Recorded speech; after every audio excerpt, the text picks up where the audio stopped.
There has Hi action everyone, has welcome to the placed Prof here. channel. Today we're I'm going to talk sorry, about, Miss. as you can Oh, see, yes, the you're action getting away potential. here, lover. Okay, Oh, so good one. we're going to Right be here. trying What? to Teacher, get a handle on looking some very right difficult there. topics by They have knowledge comparing and power. these new Looking down concepts here. to I'm things that we already know. And as you know, Your that's hand. a I'm theme that I have. We're going to something talk about some good reading. stuff and Oh some bad no, stuff I want dealing with me. action potential. Relationship. Of course, the Maybe nervous she's system old drives people relationship. crazy because you're talking about changes that happen over milliseconds, thousandths of a second, and movements of ions, which are, not really easy to visualize. So this kind of looks like a mess, but as we try and look at what the ions are doing, primarily sodium and potassium, there are two main forces that are responsible for their movements. So let's try and break this down a little bit and see if we can get it. This is right there. The first gradient that's going to cause the ions to move in any particular direction is one that's very easy to recognize. It's a concentration gradient.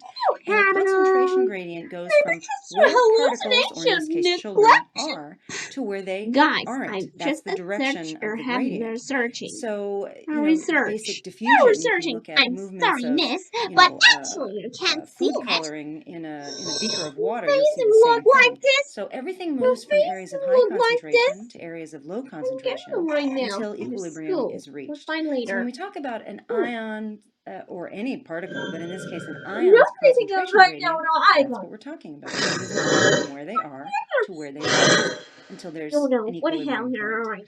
The other gradient that we have to worry about is a voltage gradient, and all you got to remember there is this is a basic property of opposite charges attracting each other. So similar charges repel each other, but opposites attract. So now if we go back to this figure of a cell in cross section, and we start to look at these particular ions, it hopefully makes a little bit more sense when you break it down. So let's look at sodium. For sodium, the story is actually pretty clear because sodium is being concentrated all the time by this 3-sodium 2-potassium pump, and it's being concentrated outside the cell. So what this pump does, it's an active transporter, it's powered by ATP. Every time an ATP molecule gets hydrolyzed, 3 ions of sodium get pumped out of the cell, and 2 ions of potassium get pumped in. So this is what creates the sodium concentration gradient. That is why there's so much sodium, you see it all right here, why there's so much sodium outside the cell and basically none inside the cell. There are leak channels for sodium, but you notice that is blocked when the cell is at rest. And that's the other thing, the other gradient, of course, is the voltage gradient. There's and you notice that the detectives. cell at rest is inside negative. That's what all of these negative signs represent. Me neither. Looks like And you're the a cell is lifer. positive outside, of course. So for sodium, the story is pretty clear. has a The lover driving place here. force for sodium, the Myself. combination of the voltage gradient and the concentration gradient, Brain. drives See? sodium to want to go into the cell very, very badly. That driving force is actually quite high. So that's the reason why sodium has such a strong desire to get into the cell. You got joy knowledge. You're him. Table No, it's just format. power here. What we've just said I've is got that the one more here, concentration everyone. gradient for And sodium not, drives it in. you That's are a based on where mess. sodium You wants to don't go like your because of its dreams, be numbers. dreams. Just being Excuse concentrated me. in numbers outside the cell means it wants to go in. Based on the Nice voltage girl. gradient, sodium Maybe she also wants to go in me. because the cell is inside negative, It's happened and a sodium, lot. of course, is positive. I'm getting here. The story for potassium is a little bit different. Me So neither. potassium is always being concentrated inside the cell because, again, of this 3-sodium 2-potassium pump. The same pump, of course. Every time an ATP molecule gets hydrolyzed, 2 ions of potassium get pumped in. So the concentration gradient for potassium is outward. But look at the voltage gradient. It's the same voltage gradient that we just saw, right? The cell is inside negative with respect to the outside. No. So for potassium, the story is a little bit unclear. If you add the concentration gradient and the voltage gradient together, what you actually get is a small driving force outward for potassium. In other words, that concentration gradient effect is a little bit stronger than the voltage gradient. No problem. But again, just to compare for the purposes of clarity, I hope, the concentration gradient for potassium is outward. That's based on numbers where potassium wants to go. But the voltage gradient wants to keep potassium in. In other words, potassium, just like sodium, is a monovalent cation. So its happy point is being surrounded by negativity, right? So it would actually like to stay in. So you can see why the degree of the driving force for each of the ions is different. And if it doesn't, it won't. Isn't it great? I love you so much. This is what we're going to look at in terms of the graph of millivolts on the Y, the membrane potential. How inside negative or how inside positive is the cell? And then we've got time in milliseconds on the No, she wasn't what I want everyone to notice is that normally textbooks will draw a membrane at rest or a dendrite at rest as a flat line. Usually they'll average it around -70, so that's inside negative -70 millivolts. The truth is those dendrites are constantly getting information, like I said. And what kind of information is that? Well, from any given point on the Y, you have two choices, right? You can go up or you can go down. That's pretty much it. So from -70, when the neuron gets any kind of information that pushes this down, that is to say, making the cell even more inside negative than it already is, we call that a hyperpolarization. You're taking the polarization, the inside negativeness, if you will, and you're making it more, right? Hyper means more. That's one type of information that the cell could be getting. On the other hand, this can also deflect upwards.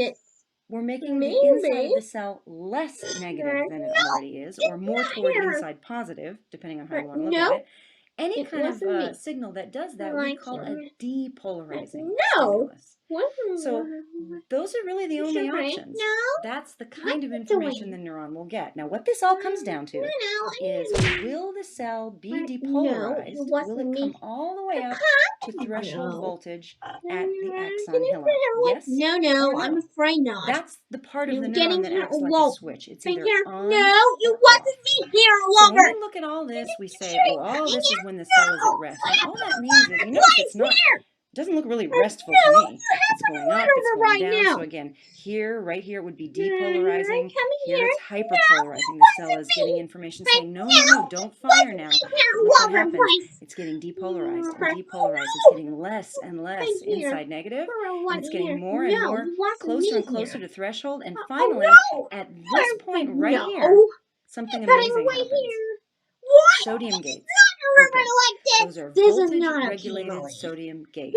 And sodium, if you recall, is the ion that wants to get in so badly, but the membrane at rest is not permeable to sodium. But all of a sudden, at threshold, these little proteins in the membrane change shape and allow sodium to come in. And boy, does it ever. So here are these sodium channels all of a sudden open, all of the sodium rushing in due to the concentration gradient and the voltage gradient. And wow, that causes the upsweep of the action potential. So if you think about it, this part of the action potential is due to the fact that sodium is rushing in, making the cell more and more and more inside positive. Now, where sodium actually wants the membrane to be, that is, the equilibrium value for sodium is way up here, way above where the neuron actually ends up. Why it wants to go so high? You want to watch this video on driving forces and equilibrium potentials. This video really explains why the ions want to go where they do. So I am excited check that out. You're so anyway, bad back to here. this. At the peak of the action potential, two events occur. The gates for sodium, which opened at threshold, now close. And now we've got tons of voltage-sensitive potassium gates. They open. And now the situation for potassium has changed dramatically. Now the situation is this. The concentration gradient for potassium is outwards, which it was before, so in that sense it's just like rest. But what has changed is the membrane voltage. Remember, at rest, the cell is inside negative. But at the peak of the action potential, it's now inside positive, right? Sodium took it to inside positive. So now potassium, kind of like sodium at the very beginning of the story, now potassium has a huge driving force. Both the concentration gradient and the voltage gradient are pushing potassium out. So potassium now floods out. And that's what you see is what we call the downsweep of the action potential. That is potassium leaving. Wow. Where potassium wants the membrane to be, its equilibrium value is you way down here at me. minus 90. And again, to Okay. understand why that is and what that means, you want to check out that driving forces video. Okay, so we've got an axon. Now we got to spread the love all the way down the axon. So what happens is, as you look at the entire length of the axon, and remember axons can be extremely long, every single region of depolarization, it's just like a line of dominoes. That's going to cause the next region just downstream to depolarize, and you're going to get action potentials all the way down. But no problem. You can, Actually, sure, no what I problem. learned in Jamaica is there are There's no not such artists. things as problems, just situations. Maybe We don't call it a problem, we call it a situation. Rosie, The situation is that current is not unidirectional. No. Current change in a membrane will flow both No, upstream, that is to say, back towards the cell body, as well as downstream. And that's a big problem because those neurons have to be unidirectional signaling devices. So the solution to this problem is rest. It's called a refractory period. But it's basically a resting phase. Another problem in a situation is that signal strength decreases over distance. And like I said, axons can be extremely long. Yep. If you've worked at all with electrical wiring, you know that we insulate electrical wires with a single piece of insulation. We cannot do that with an axon. And that's because the axon is so long and the signal is so weak that if you actually expected to send this big depolarizing signal all the way down an axon, by the time it gets to the end, I mean, this could be, the cell body could be in your spinal cord and the axon terminal could be in your little toe, you know, and by the time it gets that distance, the signal would die out. So what we actually have is a situation where through the myelinated region of axon, you have only the depolarizing stimulus. The problem with that, even though it goes very fast, is that it does decrease in strength over distance. But that's okay, because at the next node of Ranvier, that's where the action potential will occur. So the signal gets re-energized, if you will. And then the next region that's myelinated, you get a very fast spread of depolarization. It's fast, but it dies out over distance. But that's okay, because now we have another node. And so at every node of Ranvier, the signal gets re-amplified. And a lot of people do think of the nodes as little mini amplifiers. And that is what prevents the loss of the signal intensity over the entire length of the axon. It's because the nodes of Ranvier act to amplify the signal all the way down.